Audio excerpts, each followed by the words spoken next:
Въпреки всичко избрах да остана, защото приех тази работа като част от своята мисия.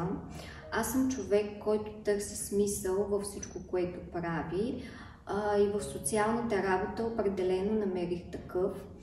Смятам, че по своята същност всички хора са равни. Въпреки всичко избрах да остана, защото за мен социалната работа е много важна, тъй като тя е нещо, което е много нужно на хората, нищо, че цялото ни общество не го разбира. Идвам от училище в тази работа и за мен е много важно, когато посрещам децата с усмивка на лице и те ми отвръщат по този начин, и когато виждам спокойствието и радостта в очите и лицата на техните родители. Защото тук попаднах на страхотни хора, които навсякъде другаде са на изчезване, с изключителна човещина и отношение към нуждаещите се. Защото тук по един или друг начин намерих изключително удовлетворяваща ме професионална реализация. И с тези хора, и с професията, която упражнявам, помагаме наистина нуждаещи се хора.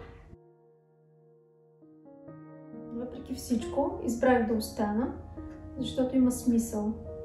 Защото е щастие да помагаш, защото е щастие да работиш за себе си, за клиентите, за екипа.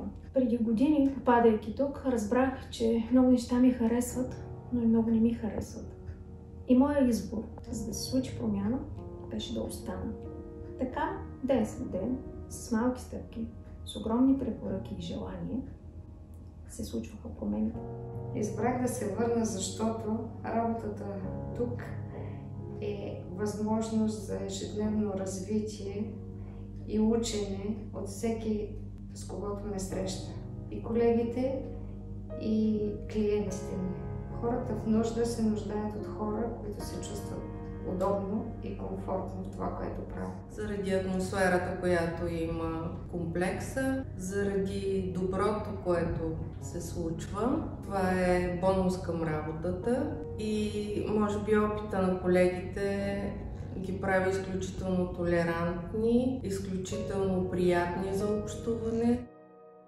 Осъзнах, че това е мястото, в което получавам смисъл, от който имам нужда, средата, в която мога да се развивам, мога да задоволя собствената си нужда от това да бъда полезна.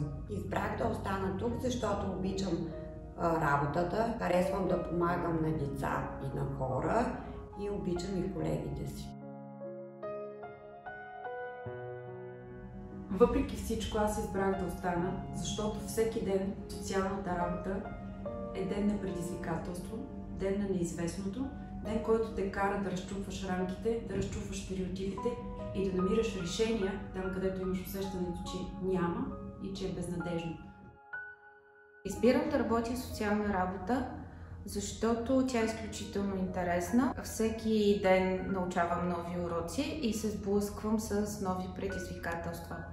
Това, което ми се иска да се промени, е нагласата към социалните работници. Не искам повече да чувам, че социалните работници са чиновници, които взимат заплатата за нищо. Избирам да остана и всеки ден да работя за повишаване имиджа на професията на социалния работник и на другите специалисти в социалните услуги, защото искам тяхното мнение да бъде толкова значимо, колкото мнението на учителя, мнението на юриста, на лекаря, на полицая. Бих искала социалните работници да бъдат възприемани като професионалисти, като хора, които имат високо образование, развити професионални компетенции и заслужават достойно заплащане.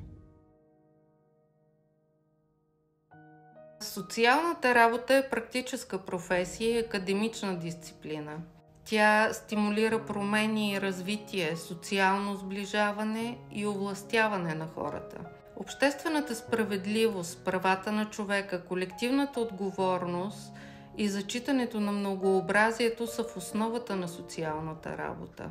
Тя си взаимодейства с хора и структури с цел преодоляване на житейски предизвикателства и повишаване на благосъстоянието на общността. Освен това, социалната работа в България има една важна задача – да се погрижи за правата, просперитета и повишаването на социалния статус на хората които са я избрали за своя професия, житейски път и кауза. Това е политически, обществен и човешки дълг. За да я има професията и за да ги има хората, които й предават благородство, величие и красота.